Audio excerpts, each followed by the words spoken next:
Jakarta, Menteri Pertahanan, Menhan Prabowo Subianto terus berupaya membangun kekuatan pertahanan Indonesia agar kembali disegani oleh negara-negara di dunia. Hal itu bukan tanpa alasan. Berdasarkan informasi yang dirangkum Sindonews, pada 1960-an di era kepemimpinan Soekarno, militer Indonesia sempat menjadi yang terkuat dan terbesar di wilayah bumi bagian selatan karena disokong oleh teknologi terbaru buatan Uni Soviet saat ini bernama Rusia. Bahkan, kekuatan militer Belanda sekalipun kala itu masih belum sebanding dengan Indonesia. Baca juga, Erdogan sambut kunjungan Menhan Prabowo di Istana Presiden.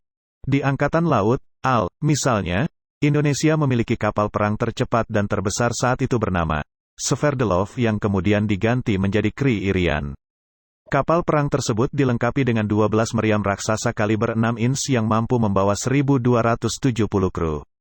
Termasuk 12 kini, Indonesia tengah berupaya mengembalikan kekuatan militernya melalui peningkatan kemampuan dan kemandirian industri pertahanan dalam negeri, INHAN. Hal ini penting karena kemandirian dalam memproduksi peralatan perang akan mengurangi ketergantungan Indonesia terhadap alat utama sistem kerjasama pertahanan Indonesia-Turki saat ini mengalami perkembangan yang cukup membanggakan. Belum lama ini, Indonesia bersama Turki berhasil mengembangkan medium tank yang diberi nama. Selain medium tank, kerjasama pertahanan Indonesia-Turki juga merambah dalam pembuatan senjata, radar dan kapal selam serta pesawat tanpa awak atau drone. Kemampuan Turki dalam membuat drone tak perlu diragukan lagi. Dalam perang selama 44 hari antara Azerbaijan dengan Armenia, di Nagorno-Karabakh, drone buatan Turki memainkan. Menlu Turki mengatakan bahwa kerjasama industri pertahanan ini nantinya tidak hanya dibangun di Turki tapi juga di Indonesia tanpa syarat-syarat tertentu yang membatasi penggunaannya.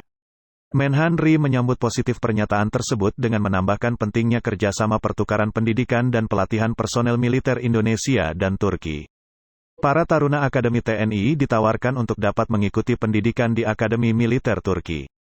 Saat menerima kunjungan Menlu Turki, Menhan RI didampingi Sekjen Kemhan RI Marsdia TNI Doni Ermawan Taufanto MDS, Dirjen Strahan Kemhan Maijen TNI Dr. Rer. Pol. Rodon Pedrasen, MA, Kabaranahan Kemhan Marsda TNI Yusuf Jauhari, MN, dan Dirkesinhan Ditjen Strahan Brigjen TNI J. Binsar Parluhutan Sianipar. Kunjungan ini merupakan kunjungan pertama Menteri Luar Negeri Turki dalam kurun waktu 15 tahun terakhir, yang juga bertepatan dengan peringatan 70 tahun hubungan diplomatik Indonesia-Turki. Dalam rangkaian kunjungannya ke Indonesia, Menlu Turki juga dijadwalkan menemui Presiden Joko Widodo.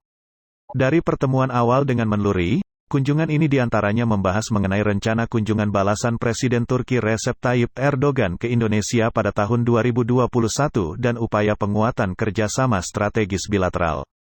Saat ini, agreement kerjasama antara Turki dengan Indonesia sedang dalam tahap finalisasi dan diharapkan dapat ditandatangani pada saat kunjungan Presiden Turki Erdogan pada tahun 2021 mendatang.